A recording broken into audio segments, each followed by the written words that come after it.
ഒരുപാട് ആളുകളുടെ ജീവിതത്തിൽ വലിയ ആശ്വാസവും ആശ്രയവുമായിട്ട് മാറിയ ഡോക്ടർ മഹേശ്വരൻ ഭട്ടതിരിപ്പാടിൻ്റെ വീടിന് മുന്നിലാണ് ഞാനിപ്പോൾ നിൽക്കുന്നത്. ഗുരുവായൂരുകാർക്ക് ഏറെ പ്രിയപ്പെട്ടവനായ ജനകീയനായ ഡോക്ടർ. അദ്ദേഹത്തിൻ്റെ വിശേഷങ്ങളിലേക്ക് നിങ്ങൾ ഓരോരുത്തരെയും ഹൃദയപൂർവ്വം സ്വാഗതം ചെയ്യുന്നു. നമസ്തേ. നമസ്കാരം ഡോക്ടർ. നമസ്കാരം. ഇതൊരു ഞായറാഴ്ചയാണ് ഡോക്ടർ, കുറച്ച് ഫ്രീ ഉള്ളൊരു ദിവസമാണ് അല്ലേ? അല്ല, ഇത് സെലക്ട് ചെയ്ത ദിവസം കുഴപ്പമില്ല, കാരണം ഞാൻ ഇന്ന് ഫ്രീ ആയിട്ടുള്ള ദിവസമാണ്. പിന്നെ വേറെ പ്രത്യേകിച്ച് കല്യാണങ്ങളൊന്നും ഇല്ല, ഒരു എല്ലാം കഴിഞ്ഞ് നല്ല സുഖമായിട്ട് ഇരിക്കുന്ന സമയം. കാലത്ത് അമ്പലത്തിൽ പോവാൻ കാലത്ത് ഞാൻ എല്ലാ ദിവസവും അമ്പലത്തിൽ പോകും. ഒരു ഇതൊക്കെ കുറെ കാലമായിട്ട് ഒരു ഇതൊക്കെ പോവാറുണ്ട്. ഇപ്പൊ സ്റ്റാർട്ട് ചെയ്യണത് ഗുരുവായൂർ അമ്പലത്തിൽ നിന്ന് തന്നെയാണ് സ്റ്റാർട്ട് ചെയ്യണത്. കുറെ കാലമായിട്ടുള്ള ശീലമാണ്. മിക്കവാറും 92 മുതൽക്ക് എല്ലാ ദിവസവും ഒരു ഇതൊക്കെ അവൈലബിൾ ആണെങ്കിൽ ഞാൻ പോയിട്ടുണ്ട്. ഈ ഭട്ടത്തിരി എന്നുള്ള ഒരു ഫാമിലി പണ്ട് തൊട്ടേ ഗുരുവായൂരുള്ളതായിരുന്നു അതോ വേറെ ഏതെങ്കിലും? കാരണം പല സ്ഥലങ്ങളിലും ഒരു ഭട്ടത്തിരി ഫാമിലി അങ്ങനെ ഉണ്ടല്ലോ. ഈ ഭട്ടതിരി നമ്പൂതിരി അതെ ഒക്കെ ഒരു തന്നെയാണ്. ഇപ്പൊ നമ്മള് നായര്, മേനോൻ, കുറുപ്പ്, പിള്ള എന്നൊക്കെ പറയണില്ലേ, ഓരോ ഇതിന്റെ അനുസരിച്ച്. പിന്നെ കുറച്ചിപ്പോ അതുപോലെ ഒരു അങ്ങനെ വ്യത്യാസമൊന്നും ഇല്ല. നമ്പൂരി ഫാമിലിയിൽ നിന്ന് ഭട്ടതിരിപ്പാട് അങ്ങോട്ടും ഇങ്ങോട്ടൊക്കെ മാരേജ് ചെയ്യാം. അപ്പൊ ഞാൻ മാരേജ് ചെയ്തത് ഒളപ്പമണ്ണ ഫാമിലി ഒളപ്പമണ്ണ നമ്പൂരിപ്പാടാണ്, ഞങ്ങള് ഭട്ടതിരിപ്പാടാണ്. അതൊരു പ്രശ്നങ്ങളൊന്നും ഇല്ല. അതെ, ഭട്ടതിരിപ്പാട് എന്ന് പറഞ്ഞാൽ പണ്ഡിതന്മാരെന്നുള്ള ഭട്ടവർത്തി എന്ന് വെച്ച് കഴിഞ്ഞാൽ ഇത് ഭാഗവതം വായിക്കുക, അങ്ങനെയുള്ളു. ഭാഗവതാണ് ശ്രീ ഭഗവാന്റെ ഒരു ഇത്. അത് വായിക്കുക, കഥ പറയുക, അർത്ഥം പറയുക, അതാണ് ഭട്ടതിരിപ്പാടിന്റെ. ശരിക്കും അങ്ങനെയുള്ള ഒരു ജീവിതചര്യ ഒരു ഡോക്ടർ എന്നുള്ള അത് ചെറുപ്പത്തിലുണ്ടായിരുന്ന സ്വപ്നം? ചെറുപ്പത്തിൽ അത്ര ഉണ്ടാവും പറയാൻ പറ്റില്ല. എനിക്ക് ഇഷ്ടമുണ്ടായിരുന്ന സബ്ജക്റ്റ് ഒന്ന് ഹിന്ദിയാണ്, പിന്നെ സോഷ്യൽ സ്റ്റഡീസ് ആണ് എനിക്ക് ഏറ്റവും ഇഷ്ടപ്പെട്ടത്. സയൻസ് കണക്ക് എനിക്ക് വളരെ മോശമായിരുന്നു. ഇംഗ്ലീഷും കുറച്ച് മോശമായിരുന്നു. അപ്പോൾ ഹിന്ദിയിൽ എപ്പോഴും ഞാൻ ടോപ്പായിരിക്കും. സോഷ്യൽ സ്റ്റഡീസിൽ ഞാൻ തന്നെ ആയിരിക്കും ഫസ്റ്റ് സാധാരണ. അത് രണ്ടും എനിക്ക് ഇഷ്ടമുള്ള കൂടുതൽ ഞാൻ പഠിക്കാറുണ്ട്. കണക്ക് എനിക്ക് പേടിയായ കാരണം പഠിക്കാറുമില്ല. പിന്നെ എനിക്ക് മാർക്ക് കിട്ടിയിട്ടുള്ളതൊക്കെ ഞാൻ ഓരോ കണക്കും ബൈഹാർട്ട് പഠിച്ചിട്ട് അങ്ങനെ. അപ്പൊ ഹിന്ദിയിലേക്കൊക്കെ ഈ നങ്ങാക്കില് ഇവിടെ നങ്ങാക്കിൽ ഫാമിലി ഉണ്ട്. നങ്ങാക്കിലെ രുക്മിണി ടീച്ചറൊക്കെയാണ് എന്നെ ഹിന്ദിയെ പഠിച്ചത്. അപ്പൊ ആ ഒരു ടീച്ചറോടുള്ള ഒരു ഭക്തിയോടും ബഹുമാനത്തോടൊക്കെ ഹിന്ദിയോട് ഇപ്പൊ എനിക്ക് ഇഷ്ടമുണ്ടായിരുന്നു. അതെ, അതെ. അപ്പൊ സ്കൂളിലൊക്കെ അല്പം. പിന്നെ എൻ്റെ ഏട്ടൻ ഹിന്ദി ഒരു പ്രൊഫസറായിട്ടൊക്കെ കർണാടക സ്റ്റേറ്റിലുണ്ടായിരുന്നു. അപ്പൊ നമ്മൾ അവരല്ലേ കാണുള്ളൂ, മോളിക്കുള്ള ആൾക്കാരല്ലേ കാണുള്ളൂ. പിന്നെ ഞങ്ങളുടെ കുടുംബത്തിലൊന്നും ഒരു വക്കീലോ ഡോക്ടറോ എഞ്ചിനീയറോ ഒന്നും ആ കാലത്തും ഇല്ല. ആ കാലത്ത് പഠിച്ചു കഴിഞ്ഞാൽ മാഷാവുക ഏറ്റവും, അല്ലെങ്കിൽ വക്കീലാവുക. ഇത് രണ്ടേ അന്നത്തെ ഒരു ഇതുള്ളൂ. വേറെ പ്രൊഫഷണൽ എഞ്ചിനീയറിംഗും ഇല്ല, ഒന്നുമില്ല, മെഡിസിനൊന്നും ഇല്ല. ചിന്തിക്കാനും പറ്റില്ല, അതിനെപ്പറ്റി അങ്ങനത്തെ ഒരു പ്രശ്നം വരുന്നില്ല. അപ്പോൾ പഠിച്ചാൽ എന്തെങ്കിലും ഇങ്ങനെ തന്നെ ജോലിയുള്ളൂ. അപ്പോൾ പിന്നെ സ്കൂളിൽ പിന്നെ കഴിയുമ്പോഴേക്കും സയൻസിൽ കെമിസ്ട്രി ഒക്കെ ഇഷ്ടമായി. അങ്ങനെ കെമിസ്ട്രി ഗ്രാജുവേറ്റായി. പിന്നെ ഹാർഡ് വർക്ക് കൊണ്ടാണ്, അല്ലാതെ വലിയ ബുദ്ധിശക്തിയുടെ ഭാഗത്തുകൊണ്ടൊന്നുമില്ല. നല്ല ഹാർഡ് വർക്ക് ചെയ്തിട്ട് തന്നെയാണ്. അപ്പോൾ ജസ്റ്റ് ഫസ്റ്റ് ക്ലാസ് കിട്ടി. Just selection. അല്ല, അന്നത്തെ കാലത്ത് അതെ, അല്ല അങ്ങനെ കിട്ടി. അതൊരു ഭാഗ്യം കൊണ്ട് ഇങ്ങനെ ഈ ലൈനിൽ വന്നതാണ്. പിന്നെ ഏട്ടനും ഡോക്ടർ തന്നെ ആ സമയത്ത്? ഏട്ടൻ ആലപ്പുഴയാണ് പഠിച്ചേക്കണത്. ഡോക്ടർ എവിടേക്ക് പഠിച്ചത്? സ്കൂള് പഠിച്ചത് ഞാൻ ആദ്യം വീട്ടിലുള്ള എഡ്യൂക്കേഷൻ ആയിരുന്നു. 4ാം ക്ലാസ് 5ാം ക്ലാസ് വരെ വീട്ടിലിരുന്നിട്ട് കഴിഞ്ഞതിന് ശേഷം ഇപ്പോഴത്തെ ശ്രീകൃഷ്ണ സ്കൂളിന്റെ പഴയ ഫോമാണ് ഓറിയന്റൽ സ്കൂൾ എന്ന് പറയും. Guruvayur Devaswom oriental school. ഞാനത് കേട്ടിട്ടുണ്ട്. നമ്മുടെ ഇപ്പോഴത്തെ ലൈബ്രറി ഒക്കെ നിൽക്കണ ആ ഭാഗത്താണ്. അതെ, അത് പിന്നെ അവിടെ ഇല്ലാതെയായിട്ട് അമ്പലക്കുളത്തിന്റെ വടക്ക് ഭാഗത്ത് പൂതേരി ബംഗ്ലാവ് എന്നൊക്കെ പറയാം, അതിന്റെയും കുറച്ച് വടക്ക് ഭാഗത്തായിട്ട് ഒരു വീട്ടിലാണ് ഒരു വീട്. അതില് 9ാം ക്ലാസ് വരെ ഉണ്ടായിരുന്നു, 10ാം ക്ലാസ് വരെ ഉണ്ടായിരുന്നില്ല. സംസ്കൃതം കമ്പൽസറി ആയിരുന്നു അവിടെ. അതെ. അപ്പൊ അങ്ങനെ ഒരു എല്ലാം കൂടിയിട്ട് ഒരു 10-90 കുട്ടികളുണ്ടാവും. ഞങ്ങളുടെ ക്ലാസ്സിൽ ഒരു 15-20 കുട്ടികൾ അത്രേ ഉള്ളൂ. അങ്ങനെ ഒരു കൊല്ലം അവിടെ പഠിച്ചു. അത് കഴിഞ്ഞ ശേഷം പിന്നെ ഏട്ടന്മാരൊക്കെ ചാവക്കാട് സ്കൂളിലാണ് പഠിച്ചത്. അപ്പൊ പിന്നെ ചാവക്കാട് സ്കൂളിലേക്ക് 6ാം ക്ലാസ്സിൽ ചാവക്കാട് സ്കൂളിൽ ചേർന്നു. 10 അവിടുന്ന് 10 വരെ ചാവക്കാട് സ്കൂളിൽ നിന്ന് പഠിച്ചു പാസ്സായി. പിന്നെ സെന്റ് തോമസ് കോളേജിൽ നിന്ന് ഡിഗ്രി, പ്രീ യൂണിവേഴ്സിറ്റി. പിന്നെ ക്രൈസ്റ്റ് കോളേജിൽ നിന്ന് ഇരിങ്ങാലക്കുട ക്രൈസ്റ്റ് കോളേജിൽ നിന്ന് ഡിഗ്രി എടുത്തു. അപ്പോൾ എന്നെ ഡോക്ടറാക്കിയാൽ എന്നെ പഠിപ്പിച്ച കുറേ ടീച്ചേഴ്സ് ഉണ്ട്. അതുകൊണ്ട് ക്രൈസ്റ്റ് കോളേജാണ് ഞാൻ എന്നെ ഡോക്ടറാക്കിയെന്ന് ഞാൻ പറയാം. അവരാണ് അത് കണ്ടെത്തണേ. അല്ല എനിക്കുള്ള അവസരം കൂടുതൽ നല്ലതായത്. അല്ലെങ്കിൽ ഞാൻ ക്രൈസ്റ്റിലല്ല വേറെ വല്ല സ്ഥലത്ത് പഠിച്ചതെന്നുണ്ടെങ്കിൽ എനിക്ക് ഫസ്റ്റ് ക്ലാസ് കിട്ടാനും പോകില്ല, ഡോക്ടർ ആവാനും പോകില്ല. ക്രൈസ്റ്റ് കോളേജിന് അതും ഗബ്രിയൽ അച്ഛൻ ഫാദർ അദ്ദേഹത്തിന്റെ ഒരു ഇതുണ്ടല്ലോ കോളേജ്, അവിടെ പഠിച്ചത് തന്നെയാണ് എൻ്റെ ലൈൻ ക്ലിയർ ആക്കി. അപ്പോൾ അതുകൊണ്ടാണ് ഞാൻ ശരിക്കും പാസ്. അച്ഛനാണ് എനിക്ക് കെമിസ്ട്രി ഇത് സീറ്റ് തന്നതും അവിടെ. അതെ, അച്ഛനാണ് ഈ സീറ്റ് തന്നത് നോക്കാം. അപ്പൊ എനിക്ക് സെന്റ് തോമസിൽ നിന്ന് എനിക്ക് ബോട്ടണിക്കാണ് സീറ്റ് കിട്ടിയിരുന്നത്. പക്ഷെ എനിക്ക് കുറച്ചുകൂടി കെമിസ്ട്രി താല്പര്യം ഉണ്ടായിരുന്നത്. അപ്പൊ അച്ഛൻ സീറ്റ് വന്നു.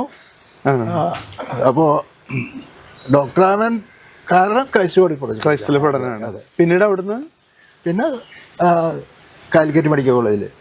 അന്ന് 4 മെഡിക്കൽ കോളേജുകളേ ഉള്ളൂ കേരളത്തിൽ. തിരുവനന്തപുരം, കാലിക്കറ്റ്, കോട്ടയം, ആലപ്പുഴ. അന്നൊക്കെ ഞങ്ങളെ പഠിപ്പിക്കുന്ന നല്ല ഡോക്ടർ സി കെ രാമേന്ദ്രൻ, അങ്ങനെ CBC Warrier, doctor NS Venu, അങ്ങനെ MG സഹദേവൻ, പ്രഗത്ഭന്മാരായിട്ടുള്ള ടീച്ചേഴ്സ് അന്നുണ്ട് അവിടെ. ഈ റാഗിങ് അങ്ങനത്തെ പോലത്തെ കാര്യം, റാഗിങ് നല്ലോണം കിട്ടിയിട്ടുണ്ട്. അതെ, റാഗിങ് ഒരു ആദ്യത്തെ 21 ദിവസം റാഗിങ് കിട്ടിയിട്ടുണ്ട്. കിട്ടിയിട്ടുണ്ട്. ആ കാലത്തും ഉണ്ട്. അപ്പോ ആ കാലത്ത് ഇപ്പോഴത്തെ പോലെ ഒന്നല്ല, ശരിക്കും സിവിയർ റാഗിങ് തന്നെ. അതെ, സിവിയർ റാഗിങ് തന്നെ. അതായത് ദേഹോപദ്രവം വരെ. എല്ലാ ദേഹോപദ്രവവും എല്ലാ തരത്തിലും ഉപദ്രവിക്കാവുന്ന മാക്സിമം മാനസികവും ഫിസിക്കലും ഒക്കെ എല്ലാ തരം ഉണ്ടായിട്ടുണ്ട്. തിരിച്ച് റാഗിങ് വന്നിട്ടുണ്ടോ? ചെയ്തിട്ടൊക്കെ ഉണ്ട്. ചെയ്തിട്ടുണ്ട്. അന്നൊക്കെ അതെന്ന് വെച്ച് കഴിഞ്ഞാൽ റാഗിങ് ചെയ്ത് കഴിഞ്ഞാൽ റാഗിങ് ചെയ്ത് കഴിഞ്ഞാൽ പിന്നെ ആ റാഗി ചെയ്ത ആളായിട്ട് വളരെ അടുപ്പായിരിക്കും നമുക്ക് സീനിയേഴ്സായിട്ട്. ആ സീനിയേഴ്സ് ഇപ്പോൾ നമ്മളെ റാഗി ചെയ്യാത്ത ആൾക്കാരുണ്ടെന്ന് വെച്ചാൽ അവരായിട്ട് നമുക്കൊരു അടുപ്പുണ്ടാവില്ല, അവർ നമ്മളെ കണ്ടു കാണിക്കില്ല. പക്ഷെ നമ്മളെ റാഗി ചെയ്ത ആൾക്കാരായിട്ട് വളരെ അടുപ്പായിരിക്കും. അതാണ്ട് ഫിസിക്കലായിട്ടൊന്നും അങ്ങനെ ചെയ്തിട്ടില്ല, ആ തമാശ കേട്ട്. അപ്പൊ അന്ന് അങ്ങനെ ചെയ്തിട്ടില്ല, റാഗി ചെയ്തിട്ടുള്ള പല ആൾക്കാരും എൻ്റെ ഫ്രണ്ട്സാണ്. ഈ പഠനകാലം ഇപ്പൊ നേരത്തെ ഹാർഡ് വർക്കിംഗ് എന്ന് പറഞ്ഞപ്പോഴേ ഞാൻ ചോദിക്കുകയാണ്, എങ്ങനെയായിരുന്നു ആ ഒരു പഠനകാലം? ഇതുപോലെ ഒരു ബുദ്ധിമുട്ടുള്ള ഒരു കാലമായിരുന്നു പഠിക്കാൻ? ആദ്യത്തെ ഫസ്റ്റ് ഇയർ ഒക്കെ കുറച്ച് ബുദ്ധിമുട്ട് തന്നെയായിരുന്നു. ഇപ്പൊക്കെ എല്ലാവരും പാസ്സാക്കി വിടലാണ്. അന്ന് ഇതുപോലുള്ള ഈ 90% പാസ്സൊന്നും ഇല്ല നിർത്തും. അപ്പൊ വളരെ ടഫ് തന്നെയാണ് ശരിക്കും പാസ്സാവാൻ. സബ്ജക്റ്റിനേക്കാൾ കൂടുതൽ ടഫ് എക്സാമിനേഴ്സ് ആയിരുന്നു.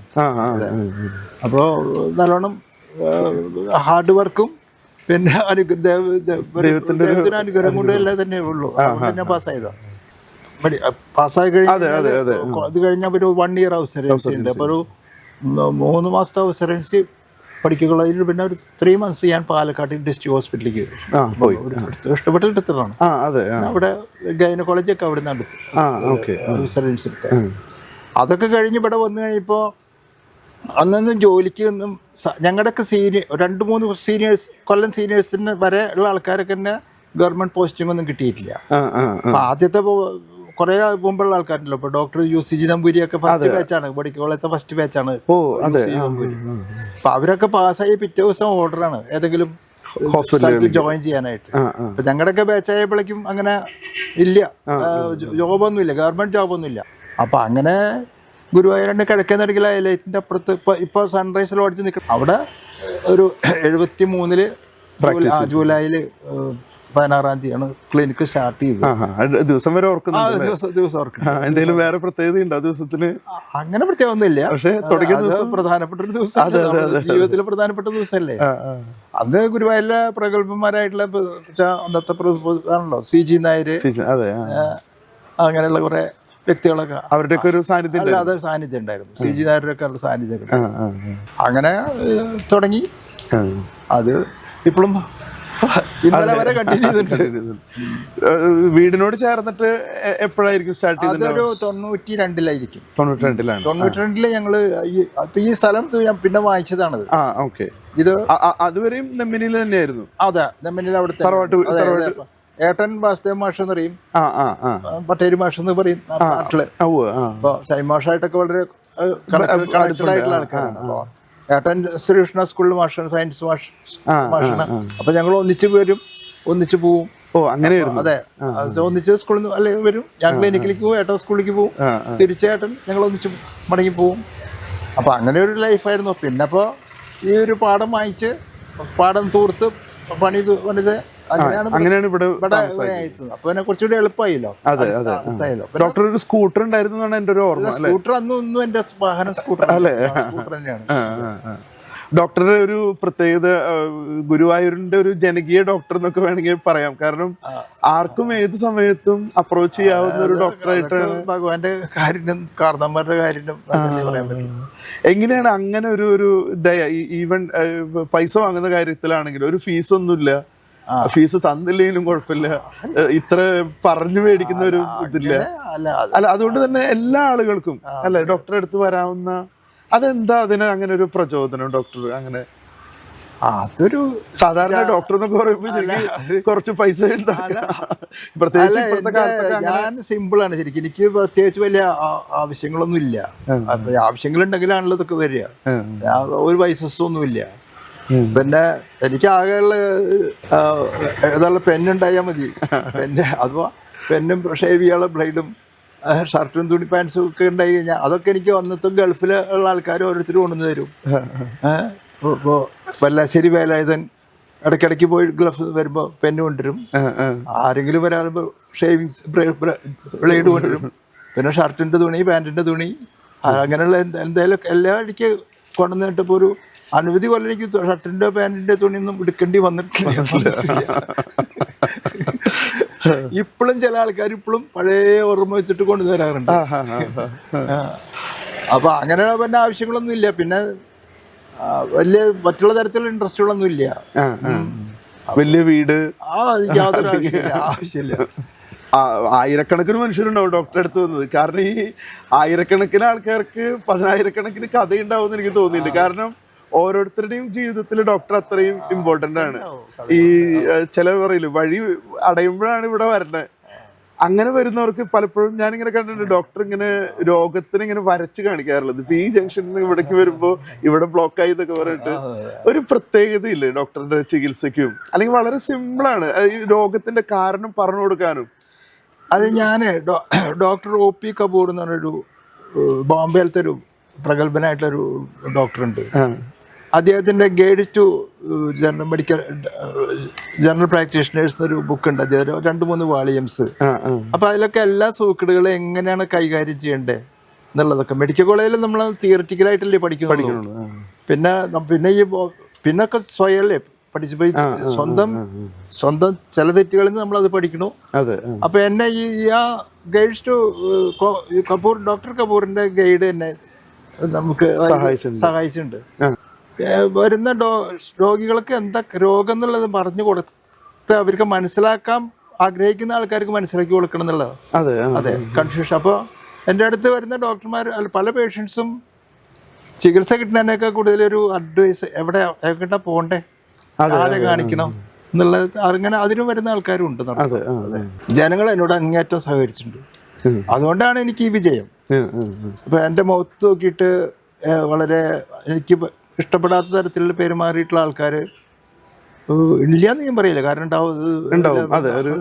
വളരെ പുറത്ത് ഇറങ്ങിയിട്ട് എന്തൊക്കെയാ പറയണത്, എന്നോട് അത് തട്ടിക്കേറിയിട്ടുള്ള വർത്താനം പറയല്ലോ, അതൊന്നും അല്ലെങ്കിൽ എനിക്ക് ഇഷ്ടപ്പെടാത്ത രീതിയിലുള്ളൊരു അതൊക്കെ വളരെ കുറവുണ്ടായിരുന്നു. ശരിക്കും പറഞ്ഞാൽ ഡോക്ടേഴ്സിനെ ജനങ്ങളെയാണ് പേടി. പണ്ട് ഡോക്ടറെ അടുത്തേക്ക് വരുമ്പോൾ ഇഞ്ചക്ഷൻ ചെയ്യുമെന്നുള്ള കുട്ടികളൊക്കെ പേടിയുള്ളൂ. ഇപ്പൊ വാസ്തവം പറഞ്ഞാൽ ഈ മുമ്പിലിരിക്കുന്ന പേഷ്യന്റ് എപ്പോഴാണ് തിരിയാന്ന് പറയാൻ പറ്റും. കാരണം ഏറ്റവും നന്ദിയും നിന്ദയും കിട്ടുന്ന ഒരു പ്രൊഫഷൻ അത്. നന്ദി ഉണ്ടാവും, നിന്ദ ഈക്വൽ ആയിട്ടുണ്ടാവും. ഇപ്പോൾ ചികിത്സിച്ച് മാറിയില്ല എന്നുണ്ടെങ്കിൽ അയാള് തിരിയും. അല്ലെങ്കിൽ അതിൽ എന്തെങ്കിലും ഒരു മരുന്നിൻ്റെ റിയാക്ഷൻ ഉണ്ടായി കഴിഞ്ഞാൽ മാറിയില്ലെങ്കിൽ നിന്ദിക്കും. അപ്പോൾ പഴയ കാലത്ത് ഇത് ഡോക്ടറുടെ ദൈവമാണെന്നൊക്കെ പറഞ്ഞാൽ അതൊക്കെ മുഖസ്തുതി പറയാന്നല്ലാതെ ഡോക്ടർമാരുടെ അടുത്ത് വന്നിട്ട് മുഖസ്തുതി പറയാണ് ദൈവമാണ് അങ്ങനെയാണ് അല്ല അങ്ങനെ വിചാരിക്കുന്ന ആൾക്കാരൊക്കെ ഉണ്ട് കേട്ടോ. ഇല്ലാന്ന് ഞാൻ പറയില്ല, ഇല്ലാന്നും പറയില്ല. മെഡിക്കൽ പ്രൊഫഷൻ ഒരു നല്ല പ്രൊഫഷനായിട്ടൊന്നും കണക്കാക്കാൻ പറ്റില്ല.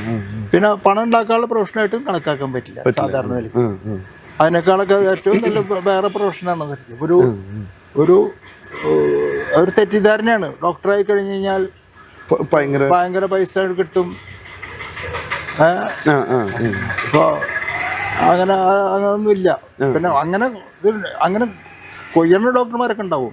സാധാരണ ഒരു ഡോക്ടർക്ക് ജീവിതത്തിൽ എത്ര വലിയ പൈസ ഒന്നും ഉണ്ടാക്കാൻ പറ്റുന്ന പ്രൊഫഷനൊന്നുമില്ല. അപ്പൊ കുറച്ചൊരു ഡിവോഷനൊക്കെ ഉണ്ടെങ്കിൽ തന്നെ ഈ പ്രൊഫഷനിലേക്ക് വന്നിട്ട് കാര്യമുള്ളൂ. ഒരു പണം ഉണ്ടാക്കാനോ വേറെ പ്രൊഫഷൻ എടുക്കാൻ നല്ലത്. പലപ്പോഴും ചില രോഗങ്ങളൊക്കെ ഇപ്പൊ നമുക്ക് തന്നെ മനസ്സിലാവും ഇത് അത്ര വലിയ ഒരു സ്കാനിങ്ങിന് ആവശ്യമുള്ള ഒരു രോഗമല്ല, അല്ലെങ്കിൽ ഒരു MRI അല്ലെങ്കിൽ അതൊന്നും ആവശ്യമില്ല. എങ്കിൽ പോലും ഇപ്പൊ നേരിട്ട് ചെല്ലുമ്പോൾ തന്നെ അതൊക്കെ എഴുതി തന്നിട്ടാണ് പിന്നെ സംസാരം തന്നെ ഉള്ളൂ. ഇപ്പൊ ഡോക്ടറൊക്കെ ആയിട്ട് ബന്ധപ്പെട്ടിട്ട് പലരുടെയും വിശേഷങ്ങൾ ഇപ്പൊ എനിക്ക് വ്യക്തിപരമായിട്ട് അനുഭവം ഉണ്ട്. ഇപ്പൊ നമ്മളെ കേട്ടുകൊണ്ടിരിക്കുന്ന എല്ലാവർക്കും ഡോക്ടറുടെ അങ്ങനെ ഒരു വ്യക്തിപരമായിട്ടുള്ള അനുഭവം ഉണ്ടാവും. കാരണം വലിയ അസുഖങ്ങൾ പോലും ഡോക്ടറായിരിക്കും അത് ആദ്യം അതിൻ്റെ ഒരു സൂചന നൽകിയിട്ടുണ്ടാവുക, കണ്ടുപിടിച്ചിട്ടുണ്ടാവുക. അതിനൊരു MRIയും ഒരു എക്സ്റേയും അല്ലെങ്കിൽ ഒരു ബ്ലഡ് ടെസ്റ്റ് പോലും ഇല്ലാതെ അതിന്റെ സൂചനകൾ കാണാനും അത് കൃത്യമായിട്ട് അതിന്റെ കാര്യങ്ങൾ പറയാനും. അതിന്റെ ഒരു വ്യത്യാസം എന്ന് വെച്ചിട്ടുണ്ടെങ്കിൽ പഴയ ജനറേഷൻ ഡോക്ടേഴ്സിനൊക്കെ ക്ലിനിക്കൽ ഹിസ്റ്ററി ഇമ്പോർട്ടൻ്റ് ആണ്. രോഗികളുടെ വിവരം എടുക്കലും പിന്നെ എക്സാമിൻ ചെയ്തിട്ടുള്ള ഫൈൻഡിങ്സ്, ആ ഫൈൻഡിങ്സ് നിന്നാണ് അവരൊരു ഒരു ഡയഗ്നോസ് രൂപപ്പെടുത്തുന്നത്. ഇപ്പോഴത്തെ പുതിയ ജനറേഷനിലൊക്കെ ഇത് വന്നൊക്കെ ഇൻവെസ്റ്റിഗേഷൻസ് ചെയ്തിട്ടാണ് ചെയ്യുന്നത്. അപ്പോൾ ക്ലിനിക്കലി തിയറിറ്റിക്കലി പുതിയ ഡോക്ടേഴ്സിനൊക്കെ ജനറേഷൻ ഡോക്ടേഴ്സിനൊക്കെ അറിവുണ്ടാവും, അനവധി അറിവുകളുണ്ടായിരിക്കും. ഒരു കേസ് അതൊന്നും ഇതാണോ മറ്റാണോ മറിച്ചാണോ തീരുമാനിക്കാനുള്ളതുണ്ടല്ലോ, അതൊക്കെ ഞങ്ങളെ പോലുള്ള ഡോക്ടേഴ്സിന് ഒരു ബൈ പ്രാക്ടീസ് അങ്ങനെ വന്നിട്ടുള്ളതാണ്. അപ്പോൾ പിന്നെ ഇപ്പം ഇൻവെസ്റ്റിഗേഷൻ ചെയ്യാന്ന് പറഞ്ഞു കഴിഞ്ഞാൽ ശരിക്കും പറഞ്ഞു കഴിഞ്ഞാൽ പല ഇൻവെസ്റ്റിഗേഷൻസും രോഗത്തിന് വേണ്ടിയിട്ടല്ല. രോഗം മനസ്സിലാക്കാൻ അതിനൊക്കെ മനസ്സിലായി കഴിഞ്ഞാലും പിന്നെ പേഷ്യൻസിനെ സംബന്ധിച്ചുള്ള ധാരാളം ഇപ്പോൾ പൈസയൊക്കെ ധാരാളമായി ആൾക്കാരുടെ കയ്യിലുണ്ട്. അപ്പം അവർ ദേ വാണ്ട് ഇൻവെസ്റ്റിഗേഷൻസ്, അവർ ഡിമാൻഡ് ചെയ്യുന്നുണ്ട്. പലരും ബോഡി ജനറൽ കംപ്ലീറ്റ് ചെക്കപ്പ് ചെയ്യണം, ഫുൾ ബോഡി ചെക്കപ്പ്. അതൊക്കെ വെറും തട്ടിപ്പാണ് ശരിക്കും പറഞ്ഞാൽ. ആവശ്യമുള്ള ടെസ്റ്റുകൾ ചെയ്യാന്നല്ലാതെ ഫുൾ ബോഡി ടെസ്റ്റ് ചെയ്യുക, അത് ബോഡി മുഴുവൻ സ്കാൻ ചെയ്യുക, അങ്ങനെയൊക്കെ ഈ പൈസ ധാരാളം ഉണ്ടാകുമ്പോൾ വിവരങ്ങൾ കുറയും. പിന്നെന്താ വെച്ചിട്ടുണ്ടെങ്കിൽ ഒരു രോഗം നിശ്ചയിക്കുന്നത് രോഗികൾ മറ്റുള്ള ആൾക്കാർക്ക് വേണ്ടിയിട്ടാണ് പലപ്പോഴും. ഇപ്പോൾ ഒരു പേഷ്യൻറ്റിന് ആ ഡോക്ടറെ കാണിച്ചാൽ മതി എന്നുണ്ടാവും, പക്ഷേ വീട്ടിലുള്ളവർക്ക് വേറെ ഡോക്ടറെ കാണിക്കുന്നുണ്ടാവും, അല്ലെങ്കിൽ അളിയന് വേറെ ഡോക്ടറെ കാണിക്കുന്നുണ്ടാവും. അങ്ങനെയൊക്കെ ആകുമ്പോഴാണ് ഈ ടെസ്റ്റുകളും ഓരോ ആവശ്യമില്ലാത്ത ഇൻവെസ്റ്റിഗേഷനിലും ആവശ്യമില്ലാത്ത ആസ്പത്രികളിലും പോണേ. അപ്പം ശരിക്കും വേണ്ടത് ഒരു ഫാമിലി ഫിസിഷ്യൻ, ആദ്യം ഏത് ഫാമിലിക്കായാലും ഒരു കൊള്ളാവുന്ന ഒരു ഫാമിലി ഫിസിഷ്യൻ വേണം. ആ ഫാമിലി ഫിസിഷ്യനോട് ചോദിച്ചിട്ട് ആ രോഗം എന്താണെന്ന് മനസ്സിലാക്കിയിട്ട് അവർ ആ ഡോക്ടർ ഡയറക്റ്റ് ചെയ്യുന്ന സ്ഥലത്തേക്ക് പോവുകയാണെങ്കിൽ ഈ ആവശ്യമില്ലാത്ത ഇൻവെസ്റ്റിഗേഷൻസ് ഒക്കെ ഒഴിവാക്കാൻ പറ്റും. ഇത് രോഗം ന്യൂറോളജിസ്റ്റിനെ കാണിക്കേണ്ടത് മറ്റവരെ കാണിക്കേണ്ടത് സ്വയം തന്നെ തീർച്ചയാക്കാണ്. അങ്ങനെയാണ് ഈ അപകടങ്ങൾ വീഴുന്നത്. അപ്പം അവിടെ ആസ്പത്രികളിലൊക്കെ നിന്നപ്പോൾ അവർക്കൊക്കെ അത് ആ ആസ്പത്രി സെറ്റപ്പ് നടത്തിക്കൊണ്ടുവന്നുണ്ടെങ്കിൽ ആണല്ലോ, അതൊക്കെ ബിസിനസ്സായി മാറിയില്ലേ. അപ്പോൾ അങ്ങനെയൊക്കെ വരും. ഡോക്ടറെ പറയുമ്പോഴേ ഈ മറ്റുള്ള ഡോക്ടറെ അടുത്തേക്ക് വിടാന്നൊക്കെ പറയണത് മഹേശ്വരൻ ഡോക്ടറിന്റെ ഒരു വലിയ പ്രത്യേകതയാണ്. കാരണം ഡോക്ടർ ചികിത്സിക്കുന്നു, അല്ലെങ്കിൽ ഇത് കുറച്ചും കൂടി ഗൗരവമുള്ള കാര്യങ്ങളാണെങ്കിൽ ഡോക്ടർ ഒരു ബുദ്ധിമുട്ടും ഇല്ലാതെ ഇത് ഇന്ന ആളുടെ അടുത്തേക്ക് അത് ഡോക്ടർ പറയുകയും ചെയ്യും. കേരളത്തിൽ എവിടേക്കൊക്കെയാണ് പോകേണ്ടത്, ഇത് ഇന്ന സ്ഥലത്തേക്ക് പോകണം, അങ്ങനെ വളരെ കൃത്യമായിട്ട്. അതിനകത്തൊരു ഈഗോ ഒന്നും അങ്ങനെ പലപ്പോഴും തോന്നിയിട്ടില്ല. അപ്പൊ എനിക്ക് എന്റെ പരിമിതികൾ എനിക്കറിയാലോ. അപ്പൊ റെഫർ ചെയ്യണേലൊരു നാണക്കെടിന്റെ പ്രശ്നം വരില്ല. എല്ലാ കേസുകളും ഞാൻ തന്നെ കൈകാര്യം ചെയ്യണം എന്നുള്ളതില്ല. എനിക്ക് എന്റെ അറിവ് വെച്ചിട്ട് പിന്നെ ഞാൻ ചില ഓരോ ഡോക്ടേഴ്സിനെ എനിക്ക് വിശ്വാസമുള്ള ഡോക്ടേഴ്സിന്റെ അടുത്തേക്ക് ഞാൻ അവിടെ പോയാൽ കുഴപ്പമുണ്ടാവില്ല എന്നുള്ളതുണ്ടല്ലോ, ആ വിശ്വാസത്തിന്റെ പേരിൽ റെഫർ ചെയ്യണമെന്ന് മാത്രം. ഇപ്പൊ നമ്മള് കാണാനിരിക്കുമ്പോ തന്നെ ഡോക്ടർ ഒരു കൈ കൊണ്ട് ഇങ്ങനെ നാരായണ അതിങ്ങനെ എഴുതി. അത് ശരിക്കും പറയുമ്പോ കാണുമ്പോഴും നമുക്കും ഒരു എന്താ പറയാ, ഇത് ഈ ഒരു പ്രൊഫഷൻ നമ്മുടെ കയ്യിലല്ല എന്നുള്ള ഒരു. അതെ, അത് കുറെ കാലമായിട്ട് തുടങ്ങിയിട്ടുള്ളതാണ്. ഇപ്പോഴും കണ്ടിന്യൂ ചെയ്ത് ആരംഭത്തിലൊന്നുമില്ല. 92 മുതൽക്കുണ്ടാവും. 92 മുതൽ എഴുതാൻ തുടങ്ങിയിട്ടുണ്ടാവും. ശരിക്കും 92 ഇപ്പൊ ഡോക്ടർ പല പ്രാവശ്യം പറയുമ്പോൾ ശരിക്കും അതാണ് ഒരു മൈൽ സ്റ്റോൺ. 92-93 കാലത്തൊക്കെ എന്താ എഴുതണം നാരായണ നാരായണൻ എന്ന് എഴുതാറുണ്ട്, നമശിവായ എന്ന് എഴുതാറുണ്ട്, ഒരു ഓം ഗംഗണപതേ എന്നൊക്കെ എഴുതാറുണ്ട്. അപ്പൊ അത് അങ്ങനെ അത് എന്താ അതിന്റെ പുറകിലുള്ള എന്തെങ്കിലും പ്രചോദനം ഉണ്ടോ? അല്ല, ഇത് നാമം ജപിക്കലാണ് ഏറ്റവും ബെസ്റ്റ് ഇത്. അതായത് നാമം ജപിക്കാന്നുള്ളത് ആർക്കും ചെയ്യാം, എവിടെ വെച്ചിട്ടും ചെയ്യാം. അതിന് ഇതൊന്നുമില്ല, രാത്രി ചെയ്യാൻ പാടില്ലെന്നോ പകല് ചെയ്യാൻ പാടില്ലെന്നോ അങ്ങനൊന്നുമില്ല, ജോലിയുടെ ഇടയിൽ പോലും ചെയ്യാം. പക്ഷെ ചില മന്ത്രങ്ങളും ശ്ലോകങ്ങളും ഒക്കെ ചെല്ലാൻ നിൽക്കാൻ ഇന്ന സാധനങ്ങൾ ഇന്ന സമയത്തേ ചെയ്യാൻ പാടുള്ളൂ, അല്ലെങ്കിൽ കുളിച്ചിട്ടേ ചെയ്യാൻ പാടുള്ളൂ, അല്ലെങ്കിൽ സന്ധ്യ കഴിഞ്ഞിട്ട് ചെയ്യാൻ പാടില്ല, അങ്ങനെയൊക്കെ ഉണ്ടാവും. അപ്പൊ ഏറ്റവും ഇതുള്ള നാമസങ്കീർത്തനാണെന്നാ പറയാ, ഏറ്റവും സിമ്പിൾ ആണുള്ളത്. അതുകൊണ്ട് അത് അങ്ങനെ ഇതായിട്ട് വന്നു മാത്രം.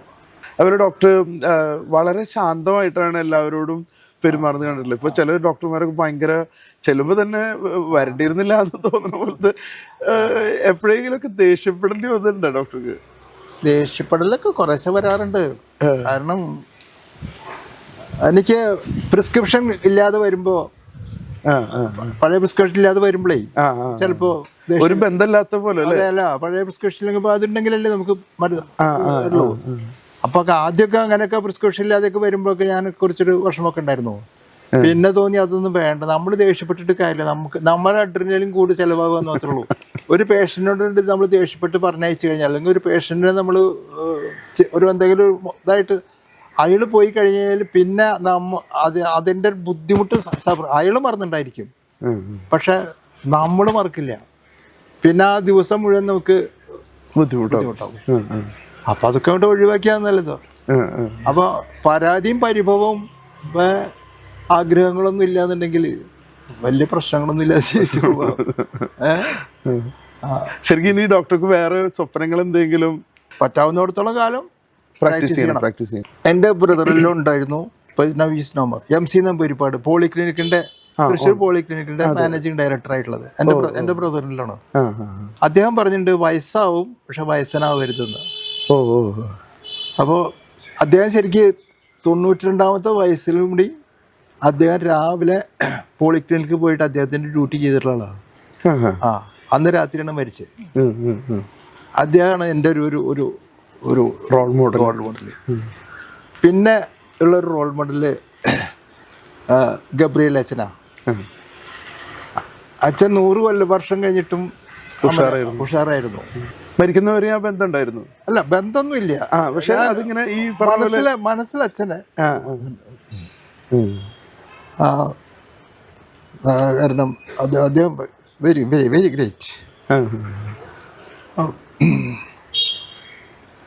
വികാരം വരിക, അത്രയും ബന്ധം ഉണ്ടെന്ന് അർത്ഥം അല്ലേ ശരിക്കും അച്ഛനൊക്കെ ആയിട്ട്? ഇങ്ങനെ അച്ഛനായിട്ട് എനിക്ക് ബന്ധമൊന്നും അങ്ങനെ പറയാൻ പറ്റില്ല. അച്ഛൻ എന്നെ അറിയില്ല, ഒന്നുമില്ല. അച്ഛനൊരു ബഹുമാനമാണ് എനിക്ക്. പിന്നുള്ളത് ചിത്രം നമ്പൂരിപ്പാടെന്ന് പറഞ്ഞു. അതെ അതെ. അനവധി കാലം അദ്ദേഹം ഹിമാലയത്തിനെ കീഴടക്കിയ ആളാണ്. 102 വയസ്സിലാണ് മരിച്ചത്. എത്ര കൊല്ലാണ് ഹിമാലയത്തിലേക്ക് പോയേക്കണമെന്ന് കണക്കില്ല. അദ്ദേഹം അത്ര ആക്റ്റീവാണ്. പിന്നെ ഞങ്ങൾ MB പൈലി എന്ന് പറഞ്ഞ മെഡിക്കൽ കോളേജിലൊക്കെ ഉണ്ടായിരുന്നു. അല്ല, ആ പൈലില്ല, അത് പൈൽ സാർ. ഇത് കൊച്ചിൻ യൂണിവേഴ്സിറ്റി വൈസ് ചാൻസലറൊക്കെ ആയിരുന്നു MB പൈലി. അപ്പോൾ പൈലി ഞങ്ങൾക്ക് ഒരു കോളേജ് ഉണ്ട് ഇവിടെ, ശ്രീ ഗുരുവായൂരപ്പൻ എഡ്യൂക്കേഷണൽ ട്രസ്റ്റിൻ്റെ ഗുരുവായൂരപ്പൻ ഇൻസ്റ്റിറ്റ്യൂട്ട് ഓഫ് മാനേജ്മെന്റ് എന്ന് പറഞ്ഞിട്ട് കോയമ്പത്തൂർ. അപ്പോൾ ആ കോളേജിന്റെ ഇതിൽ ചെയർമാൻ അദ്ദേഹമായിരുന്നു, ഈ പൈലി സാറായിരുന്നു. പൈലി സാറ് 98 വയസ്സ് 99 വയസ്സായാലും ഞങ്ങളുടെ ബോർഡ് ഓഫ് മാനേജ്മെന്റ് ഇതുണ്ടാവുമല്ലോ, വന്ന് 10 മണിക്ക് വന്ന് 3 മണി വരെ അദ്ദേഹം അവിടെ ഇരിക്കും. അപ്പൊ അങ്ങനെ ആ പ്രായത്തിലും ഈ ബിസിനസ് മാനേജ്മെന്റ് എന്നുള്ളത് കേരളത്തിലെ ആ ഒരു കൺസെപ്റ്റ് കൊണ്ടുവന്നുള്ള അദ്ദേഹം പൈലി സാറാണ്. അപ്പൊ ആ പൈലി സാറ് നമ്പൂരിപ്പാട് മറ്റേ ബ്രദറിനല്ലോ ഗബ്രിയേൽ അച്ഛൻ, ഇവരൊക്കെയാണ് ഞാൻ റോൾ മോഡൽ. അതുപോലെ നമുക്ക് ആക്കാൻ പറ്റില്ല, കാരണം ദേ ആർ ഓൾ ഗ്രേറ്റ്.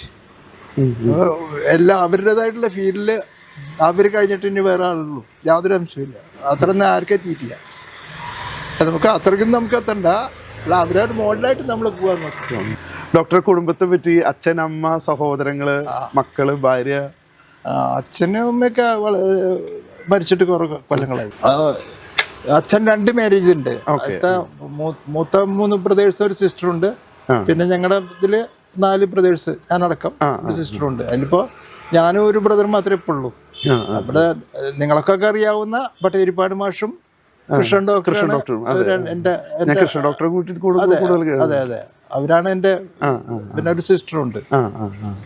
അവരാണ് ഞങ്ങളുടെ നമ്മുടെ ഫാമിലിത്തെ. പിന്നെ ഞാൻ മാരി ചെയ്തേക്കണത് ഒളപ്പമണ്ണ ഫാമിലി.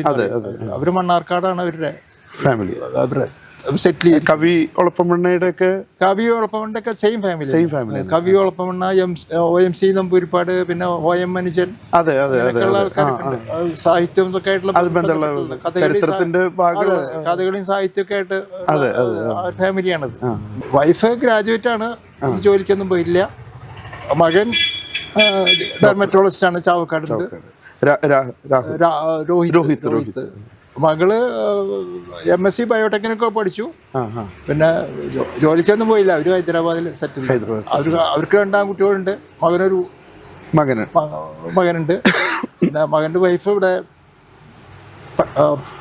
പാവർട്ടി ട്രെയിനിങ് കോളേജിൽ ടീച്ചറാണ്. ഇപ്പൊ ശരിക്ക് ഒരു രോഗങ്ങളുടെ ഒരു അവസ്ഥകളും അങ്ങനെ ഒരു വ്യത്യാസം ഉണ്ടോ ഈ കോവിഡിന് ശേഷം? പലരും അങ്ങനെ പറയുന്നുണ്ട്. പലരും വളരെ വീക്കായിട്ടുള്ള ആൾക്കാരൊക്കെ, അതായത് അതിൽ കോവിഡിന് ശേഷമാണ് ഞാൻ ഇത്ര വീക്കായിക്കണേ അങ്ങനെയൊക്കെ പറയുന്ന ആൾക്കാരുണ്ട്. ഞാൻ ഇന്നലെ ഒരു ഡോക്ടറായിട്ട് സംസാരിച്ചപ്പോൾ ഡോക്ടർ തന്നെ ഹിംസെൽഫ് പറഞ്ഞ് കോവിഡിന് ശേഷം ഞാൻ വീക്കായി എന്നുള്ള അഭിപ്രായം. ആ ഡോക്ടർ അങ്ങനെയുള്ള ഒന്നുണ്ട്. ഈ കോവിഡിന് ശേഷം ചുമ കേസുകൾ കൂടിയിട്ടുണ്ട്. ചുമ കേസുകൾ കൂടിയിട്ടുണ്ട്. അതാണ് കാര്യമായിട്ട് കാണാവുന്നൊരു പ്രകടമായിട്ടുള്ളത്. അതെന്ത് കൊടുത്താലും മാറാത്തൊരു കേസ്. അത് കോവിഡിന്റെ ആണോ നമ്മുടെ ഈ പറയുന്ന ഈ H1N1 ആണോ ഒന്നും പറയാൻ പറ്റില്ല. ഇവിടെ ഒന്നും ഇൻവെസ്റ്റിഗേറ്റ് ചെയ്യണമെന്നില്ലല്ലോ. എന്തായാലും വൈറസ് ഇൻഫെക്ഷൻ ധാരാളം ഇതുണ്ട്, കോംപ്ലിക്കേഷൻസ്. പിന്നെ നാട്ടിൽ പൊള്യൂഷനൊക്കെ ഉണ്ടാവുമല്ലോ. പൊള്യൂഷൻ, പിന്നെ ഫുഡ് ഹാബിറ്റ് കംപ്ലീറ്റ് മാറിയില്ലേ ഇപ്പൊ. ഇപ്പൊ നമ്മള് ഓരോ റോഡിന്റെ മുമ്പിൽ ഇതിലും നോക്കി കഴിഞ്ഞാൽ, അല്ല സൈഡിൽ നോക്കി എത്ര പുതിയ ഹോട്ടൽസുകൾ, ഒക്കെ തട്ടുകടകളും ഈ അങ്ങനെയുള്ള തരം ഫുഡായിട്ട് മാറി. പലതരത്തിലുള്ള ഫുഡ് നമ്മൾ കാണാത്തതും കേൾക്കാത്തതായിട്ടുള്ള പലതരം ഫുഡ് ഹാബിറ്റ്സ് വന്നാണ് മാറിയോണ്ടാണ് വന്നിരിക്കുന്നത്. പുതിയ ജനറേഷന് പഴയ ഭക്ഷണമൊന്നും പറ്റില്ലല്ലോ. എല്ലാവർക്കും നൂഡിൽസും അങ്ങനത്തെ സാധനങ്ങളൊക്കെ അല്ലേ. അതിൻ്റെയൊക്കെ അനുഭവിക്കേണ്ടി വരും. അപ്പൊ എന്തായാലും ഇത്രയും നേരം സംസാരിക്കുകയും ഞാൻ അധിക പ്രസംഗം, കാരണം പലപ്പോഴും ഞാൻ വിചാരിച്ചിട്ട് ഡോക്ടർ വളരെ സീരിയസ് ആണ് അങ്ങനെയൊക്കെയാണ്. പക്ഷെ വളരെ സരസമായിട്ടും ചില സമയത്തൊക്കെ ഇങ്ങനെ വളരെ സീരിയസ് കഴിഞ്ഞാല് എനിക്ക് ഇതിനൊക്കെ ഭയങ്കര മീശയായിരുന്നു. മീശൊക്കെ ഇപ്പൊ കുറഞ്ഞേക്കാണല്ലോ. അപ്പൊ ഒരിക്കൽ ഒരു പേഷ്യന്റ് എന്നോട് പറഞ്ഞേ, ഡോക്ടർ എനിക്ക് ഭയങ്കര പേടിയായിരുന്നു ഡോക്ടർ മുഖത്ത് നോക്കാൻ മീശ കാരണം. ഡോക്ടർ ഇത്ര സിമ്പിളാന്ന് ഇപ്പോഴാണ് എനിക്ക് മനസ്സിലായി. കൊമ്പീശൊന്നുമില്ല, സാധാരണ നല്ല മീശയ്ക്ക് വലിപ്പുണ്ടായിരുന്നേ. അപ്പൊ ഇവൻ കുറച്ചൊരു ഇതാണ്. അപ്പൊ അപ്പിയറൻസില് ഉണ്ടായിരുന്നു, പക്ഷെ മനസ്സിലൊന്നുമില്ല.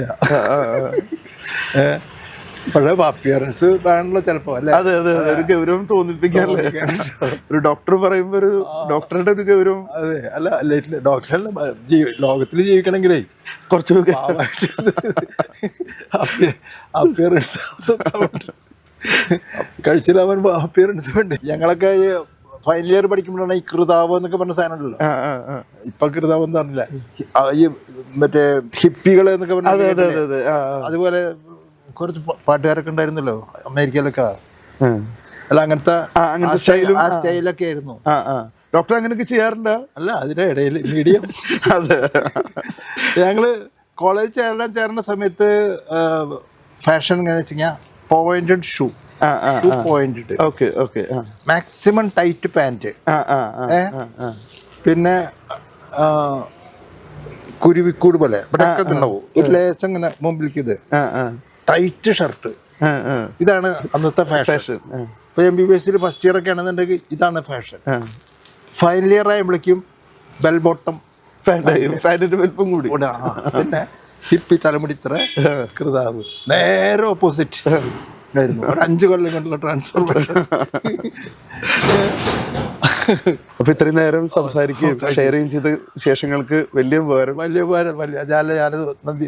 എന്നെ ഇൻട്രൊഡ്യൂസ് ചെയ്യാൻ ഞാൻ നന്ദി പറഞ്ഞു. കാരണം ഇതിലിപ്പോൾ നിങ്ങൾ ഇന്റർവ്യൂ ചെയ്തിട്ടുള്ള ആൾക്കാരൊക്കെ വലിയ പ്രഗത്ഭന്മാരാണ്. അവരുടെ ഗ്രൂപ്പിലേക്ക് ഞാൻ വരാന്ന് പറഞ്ഞാൽ തീർച്ചയായിട്ടും ഡോക്ടർ അങ്ങനെയുള്ള ഒരാൾ തന്നെയാണ്. അതുകൊണ്ട് തന്നെയാണ് ഞങ്ങൾ ഡോക്ടറെ അടുത്തേക്ക് വന്നതും. അപ്പോൾ സന്തോഷം ഡോക്ടർ.